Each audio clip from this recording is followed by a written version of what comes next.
Selamat sore Pak Daniel dan juga teman-teman. Pada hari ini kami akan presentasikan mengenai tugas kelompok kami yang berkaitan dengan platform Facebook. Pertama-tama perkenalkan, nama saya Grace. Saya Febiana Adriano. Saya Mutia Audrila. Saya Julius. Saya Bernadette Micheloan. Dan presentasinya untuk pertama akan dimulai oleh teman saya, yaitu Bernadette Micheloan. Silakan, Ceng. Jadi yang pertama itu from Fastmas to Facebook. Nah, sebelum menjadi Facebook, Fastmas itu terlebih dahulu diluncurkan pada tahun 2003 di bulan Juli oleh Mark Zuckerberg. Nah, namun Fastmas ini diblokir oleh pihak universitas karena Mark Zuckerberg ini dituding meretas jaringan komputer kampusnya untuk mendapatkan foto-foto tambahan untuk situsnya tersebut. Tapi nggak berhenti sampai di situ. Di tanggal 4 Februari 2004, Mark Zuckerberg meluncurkan The Facebook bersama temannya di Harvard. Pada awalnya, The Facebook hanya digunakan oleh mahasiswa Harvard saja, tapi seiring berjalannya waktu, The Facebook semakin meluas ke Universitas Ivy League di Amerika dan juga Kanada. Sebelum semakin membesar, teman Mark mundur dari The Facebook dan mantan rekannya ini meminta kompensasi kepada Mark karena merasa Mark itu mencuri ide dan konsepnya mereka. Sehingga pada akhirnya di tahun 2008 itu mantan rekannya mendapat saham Facebook yang mulai meningkat itu. Nah, walaupun begitu, Mark terus berjuang dan pada akhirnya memutuskan untuk keluar dari Harvard untuk mengembangkan The Facebook. Next. Nah, di tahun 2004 sampai 2005 itu, The Facebook menerima banyak banget dana dari berbagai investor yang bernilainya itu jutaan dolar. Dan di bulan Agustus 2005, akhirnya Mark menghilangkan kata the dan menjadi facebook.com seperti yang terkenal sampai saat ini. Nah, Facebook tuh terus berkembang pesat di Amerika hingga Kanada. Hingga di September 2006, Facebook mulai beroperasi secara global. Ekspansi terus dilakukan oleh Facebook. Dan pada Mei 2007, mereka membuka fitur marketplace dan di akhir 2007 ada lebih dari 100.000 perusahaan yang bergabung dengan Facebook. Bisa dikatakan pendiri Facebook itu ada Mark Zuckerberg, Eduardo Severin, Andrew McCollum, Dustin Moskovitz, dan Chris Hughes. Tapi tentu aja Mark memiliki peran yang sangat besar terhadap Facebook hingga bisa mengakuisisi Instagram dan WhatsApp sampai saat ini. Jadi bisa dikatakan kalau Facebook itu didirikan pada Februari 2004, walaupun pada saat itu masih dinamai The Facebook. Next. Jadi up and down Facebook itu perjalanannya dengan miliaran pengguna Facebook. Tentu aja mereka memiliki miliaran data yang setiap pengguna tersebut. Nah, ini tuh titik rawan dari media sosial seperti Facebook. Seringkali mereka dinilai gagal dalam melindungi data penggunanya. Dan bahkan pada Juli 2019, Komisi Perdagangan Federal Trade Commission atau FTC mendenda Facebook sekitar 5 miliar dolar Amerika Serikat karena adanya penanganan data pengguna Facebook oleh perusahaan media sosial tersebut. Walaupun sering didera berbagai kasus mengenai data pengguna, Facebook tuh tetap mendominasi pasar media sosial. Dan sejauh ini, Facebook menghasilkan pendapatan iklan terbanyak dan mempertahankan lebih dari setengah dari total pangsa pasar. Bahkan Facebook itu mengakuisisi WhatsApp pada Februari 2014 dan mengakuisisi Instagram pada April 2012. Terbukti sejak itu, Facebook sebagai perusahaan induk terus berkembang pesat beserta dengan perusahaan yang diakuisisinya. Hingga bisa dikatakan Facebook Inc. itu merupakan ajangnya media sosial hingga saat ini.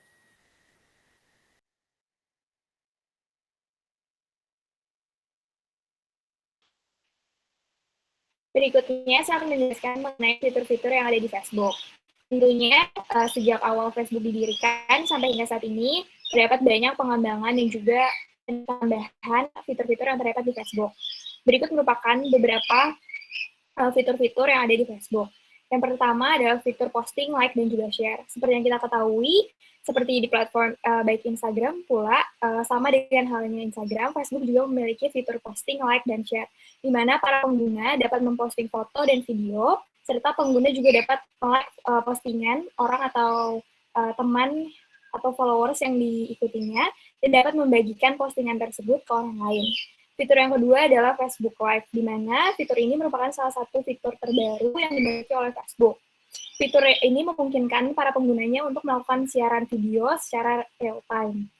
Fitur yang berikutnya adalah reaction, di mana fitur ini tuh berupa emoji, seperti emoji sad, happy, dan lain-lain yang ditunjukkan untuk pengguna agar dapat lebih mudah mengekspresikan tanggapannya dalam suatu postingan. Fitur berikutnya adalah newsfeed, di mana fitur ini itu memungkinkan para pengguna untuk mendapatkan informasi terbaru yang diunggah pengikutnya di Facebook. Fitur berikutnya adalah Facebook Messenger. Nah, fitur Facebook Messenger ini merupakan fitur yang dapat digunakan oleh para pengguna Facebook untuk berkomunikasi dengan pengguna lain atau bisa disebut juga dengan seperti chatting. Yang berikutnya adalah Facebook Business Manager. Nah, di mana fitur ini tuh ditujukan untuk membantu bisnis dalam pengelolaan akun ads dan juga aplikasi Facebook lain dalam satu tempat sekaligus. Jadi Facebook Business Manager ini tuh memang ditujukan untuk para pengguna yang memiliki bisnis dan memudahkan para pembisnis tersebut untuk mengelola akun ads-nya dan juga mempromosikan bisnis-bisnisnya. Berikutnya adalah fitur video group, di mana fitur ini tuh akan menghubungkan pengguna untuk melakukan video call bersama dengan teman-teman lainnya. Yang terakhir yaitu Facebook Stories, di mana Facebook Stories ini merupakan salah satu fitur terbaru juga yang dimiliki oleh Facebook, di mana fitur ini memungkinkan para pengguna untuk membagikan baik foto dan video aktivitas sehari-harinya yang akan hilang dalam 24 jam. Kelebihan dari Facebook ini sendiri, pertama, Facebook menyediakan berbagai informasi. Facebook menyediakan kolom untuk mengisi berbagai informasi pemakainya seperti umur, lokasi, hobi, kegiatan, dan informasi lain yang sangat dibutuhkan untuk menentukan segmentasi pasar dalam aktivitas marketing. Kedua, Facebook memiliki user yang sangat banyak. Pengguna Facebook ini dari beragam kalangan. Hal ini dapat menjalin pertemanan baru. Tidak hanya itu, memudahkan para pembisnis untuk mempromosikan produknya, memperluas segmentasi pasar, hingga dapat melakukan penyaringan target pasar dengan tepat sasaran berdasarkan informasi yang disajikan penggunanya. Ketiga, Facebook sebagai new wave marketing. Facebook saat ini tidak hanya sebagai alat komunikasi antar teman ataupun keluarga, melainkan menjadi alat komunikasi dengan dunia bisnis. Dengan begitu, saat ini dunia marketing sudah berubah dan sudah memasuki era new wave marketing, salah satunya melalui Facebook ini. Kekurangannya, yang pertama, banyaknya informasi negatif. Dengan Facebook yang mudah mendapat segala informasi, bukan berarti selalu positif, namun banyak sekali informasi yang tidak baik diperoleh. Facebook tidak memiliki filter yang menyaring informasi negatif yang masuk dan membuat para penggunanya mudah menerima yang tidak tahu kebenaran dari informasi tersebut. Kedua, penipuan dan mudah diretas. Mudahnya Facebook diakses oleh siapapun, hal itu membuat sisi negatif muncul. Seperti halnya banyak sekali kasus akun penipuan yang tersebar di Facebook. Seperti salah satunya akun bisnis online, banyak pembeli di Facebook telah ditipu oleh akun tersebut yang sudah melakukan transaksi pembayaran. Hal tersebut mencerminkan kurangnya Facebook mendeteksi aktivitas akun yang mencurigakan. Lalu, Facebook tidak memiliki jaminan keamanan akun para penggunanya yang menghasilkan banyak akun yang mudah diretas dan dicuri data-datanya, kemudian disalahgunakan oleh hacker tersebut. Berikutnya ada karakteristik konten dari Facebook. Di sini kelompok kami membagi jadi dua. Yang pertama teks dan audio visual. Yang pertama teks. Facebook memberikan informasi berupa teks mengenai berbagai hal, seperti informasi mengenai berita, produk bisnis, event atau acara, hiburan, edukasi, dan yang lainnya. Informasi-informasi tersebut berupa teks yang cenderung menggunakan kosakata sederhana atau sehari-hari atau tidak formal, dengan tujuan agar mudah didengar dan dipahami oleh berbagai kalangan. Karena itu juga, informasi berupa teks tersebut tidak terdiri dari kalimat-kalimat yang panjang atau dan kata lain yang singkat, jelas, dan padat. Tidak jarang juga, informasi teks tersebut ditemani atau dilengkapi dengan konten visual berupa gambar-gambar yang mendukung teks informasi yang bersangkutan. Di sebelah kanan slide ini ada salah satu contoh konten Facebook yang terdiri dari teks dan visual yang mengenai tentang emotional health. Boleh next. Nah, yang terakhir ada audio dan visual. Tidak hanya konten berupa teks tertulis, tetapi Facebook juga memiliki konten-konten berupa audio dan visual yang biasanya berbentuk video. Konten audio dan visual ini cenderung lebih digunakan untuk media hiburan seperti live, food, and gaming. Tentunya konten audio dan visual ini akan saling menyesuaikan dengan pesan atau tujuan yang ingin disampaikan melalui kontennya itu sendiri. Konten audio dan visual yang ada di Facebook itu juga bervariasi. Ada yang video berdurasi panjang dan ada juga yang berdurasi pendek. Selain itu juga, Facebook menggunakan konten visual yang ditujukan sebagai sarana pendukung dalam marketplace yang dimilikinya. Marketplace ini mengandalkan kualitas visual yang secara tidak langsung ditujukan untuk menarik konsumennya itu sendiri. Yang di sebelah kanan ada dua gambar. Gambar yang pertama itu merupakan salah satu contoh konten video tentang Got Talent gitu. Terus kalau yang bawah itu salah satu contoh dari visual marketplace dari Facebook itu sendiri.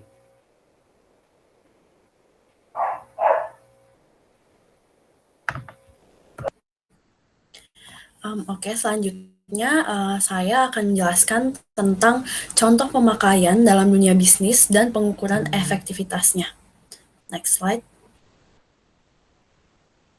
Yang pertama adalah CoSchedule. Jadi CoSchedule ini adalah sebuah platform yang menyediakan beberapa atribut yang dapat memudahkan para pelaku pemasaran. Nah, jadi salah satu atributnya itu kalender editorial yang dapat digunakan untuk menyusun penjadwalan pemasaran. Nah, pada Facebook Ads-nya, CoSchedule ini menyatakan bahwa lebih dari 20.000 marketers dan blogger menggunakan kalender editorial CoSchedule ketika menyusun rencana, sehingga dapat menghemat waktu mereka. Next slide. Nah, jadi yang membuat si Facebook Ads dari si CoSchedule ini berhasil itu sebenarnya karena CoSchedule sendiri berhasil memikat audiens dengan memaparkan manfaat yang dimiliki oleh platform mereka. Karena melalui dijanjikannya sebuah manfaat yang relevan dengan target audiens akan membuat mereka tertarik untuk mempelajari lebih jauh mengenai produk terkait. Next slide. Yang berikutnya adalah Asana. Asana itu merupakan sebuah aplikasi yang dapat membantu para penggunanya supaya lebih terorganisir di dalam pekerjaan mereka. Nah, dan melalui Facebook Ads ini, mereka berhasil memikat masyarakat dengan kalimat di dalam promosi mereka. Bisa di next slide. Nah, jadi yang membuat Facebook Ads dari Asana ini berhasil adalah jadi pada Facebook Ads-nya, Asana ini menggunakan taktik taktik dengan menjadikan apa yang menjadi permasalahan si audiens mereka sebagai strategi mereka untuk melakukan iklannya dengan menjadikan produknya itu sebagai solusi dari problem audiensnya tersebut. Next slide. Selanjutnya adalah ada Facebook Ads dari AirAsia. Nah, banyak yang mengatakan bahwa Facebook Ads itu kalau mau berhasil harus yang rumit.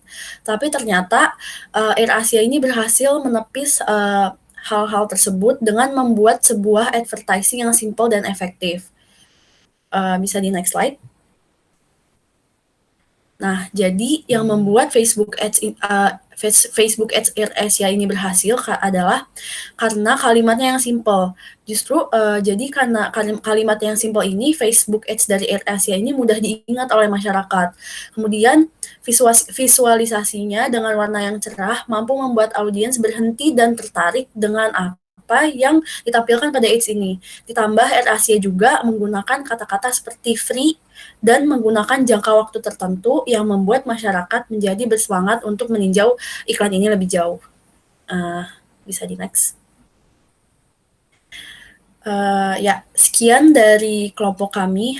Sebelumnya mohon maaf apabila ada kesalahan dan kekurangan. Terima kasih.